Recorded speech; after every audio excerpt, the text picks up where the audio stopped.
El escritor Hernán Cassiari desembarca en océano desde su casa en Buenos Aires. Casi siempre nadando y con los puños llenos de medias verdades y mentiras piadosas. Sobrevivió para contarlo.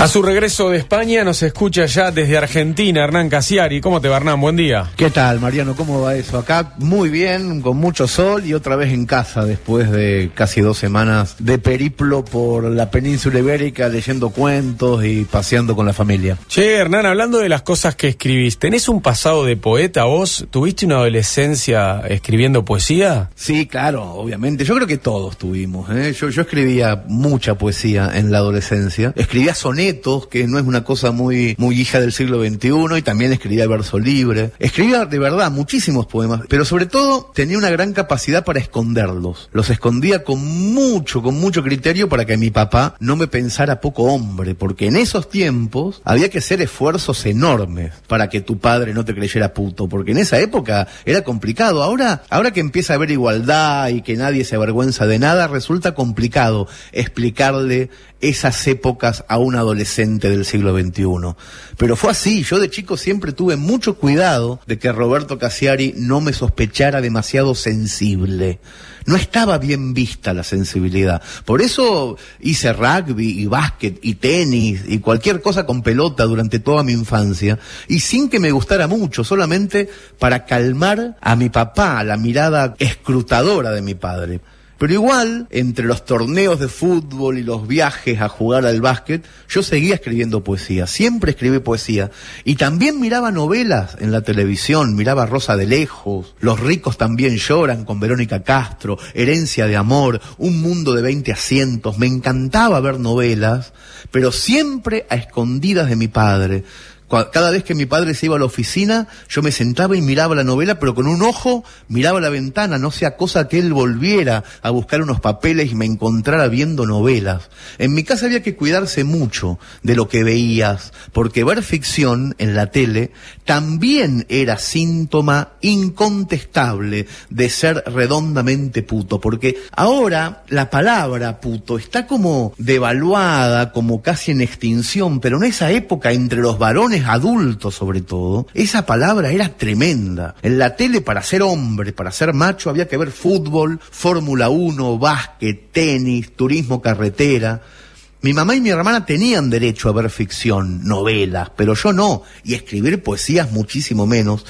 Una tarde de domingo, me acuerdo, mi papá me descubrió en un descuido tan grande, pero tan grande que desde ese momento yo dejé de escribir poesías para siempre. Me acuerdo como si fuera hoy, jugaban Racing y Boca en directo. Yo ya no era tan chico. Ese partido empezaba a las 6 de la tarde, me acuerdo. Mi papá tenía un campeonato de tenis en el Club Mercedes e iba a llegar muy sobre la hora del partido, con el partido a los 15 minutos del primer tiempo. Así que yo invité a Chiri, a mi mejor amigo, a ver el clásico Racing Boca a mi casa, pero me acuerdo que nos encontramos en la plaza del pueblo y antes alquilamos una película en el videoclub. Alquilamos La muerte de un viajante, la película esta de Dustin Hoffman, que está basada en una obra de teatro de Arthur Miller.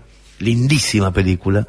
Así que hicimos las cuentas con Chiri y decidimos que la película terminaría antes de que empezara Boca Racing, y sobre todo antes de que llegara mi papá, que no tenía que vernos mirando cosas de mujeres. Pero pasó algo que no tuvimos en cuenta. No nos dimos cuenta que la película era una versión para televisión, era un telefilm, y duraba 150 minutos. Duraba bastante más que una película de cine. Fue un error enorme, porque el partido empezó puntual a las 6 y nosotros con Chiri todavía estábamos en la escena en donde Willy Loman, ya viudo, hace el monólogo final frente a la tumba de su esposa.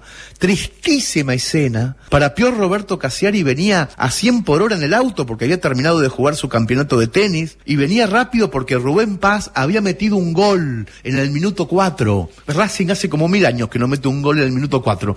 Y ese día justo pasó. Venía enloquecido mi papá, escuchando por la radio el partido Las Puteadas, porque mi papá odiaba llegar tarde a ver el fútbol con su hijo y estaba deseando poder verlo conmigo. Así que cuando llegó, mi papá, a casa, dejó el auto con las puertas abiertas y mal estacionado, llegó a casa Roberto y entró al comedor de mi casa dando por hecho de que me iba a encontrar a mí con 2 cervezas en la mano, con cara de camionero, mirando el partido a los gritos. Encontró a 2 adolescentes, a Chiri y a mí, 2 adolescentes ya grandes llorando a moco tendido en la semipenumbra. Yo no sé si no estábamos abrazados con Chiri igual.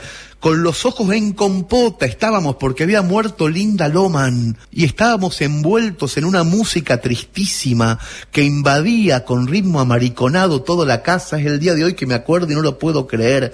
Se quedó seco mi padre, Roberto Cassiari, estaqueado abajo del marco de la puerta. Yo no sé qué habrá pensado ese hombre. La verdad es que nunca se lo pregunté. Me parece que desde ese día nunca más hablamos, mi padre y yo, hasta el día que se murió. Y yo no sé si no se murió de vergüenza. Solamente le tembló un poco el labio a mi papá, el labio de abajo, y dijo: ¿qué hacen? Lo dijo casi para adentro, pero largando la A como un lamento. ¿Qué hacen? Así lo dijo y lo repitió. ¿Qué hacen? Lo dijo como si le estuvieran dando una puñalada en el medio del árbol genealógico. Chiri y yo, llenos de vergüenza, agarramos el control remoto y sacamos la película y pusimos rápido el canal de deportes y nos quedamos en silencio, mirando el Racing Boca, con el clima asfixiante de Arthur Miller todavía retumbándonos en la cabeza y aplastándonos de tristeza el corazón, con unas lágrimas que no podían dejar de salirnos por los ojos. Yo me acuerdo que en un momento había un córner y yo no podía dejar de llorar, viendo de repente en la tele a gente en pantalones cortos corriendo como locos atrás de una pelota, y en cambio yo no podía parar de llorar. Cuando recuerdo esta escena, le juro, me tiemblan las manos y me transpira el cogote.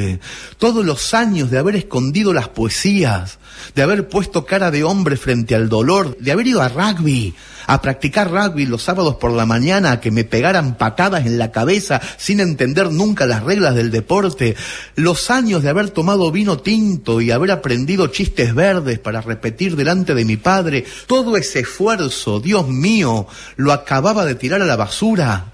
Esa tarde de domingo, aciaga, iniciática, dejé de escribir poesía para siempre por culpa del puto de Dustin Hoffman.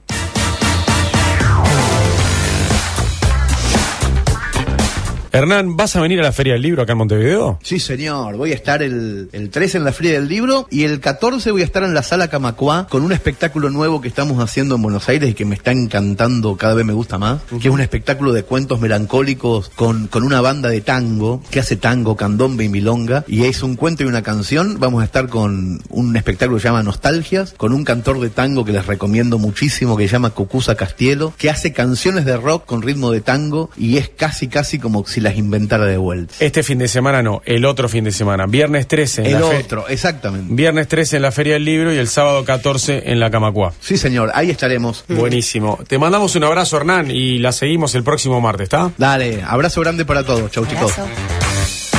Sobrevivió para contarlo. Creo que he visto una luz Al otro lado del río. Desde Argentina, Hernán Cassiari.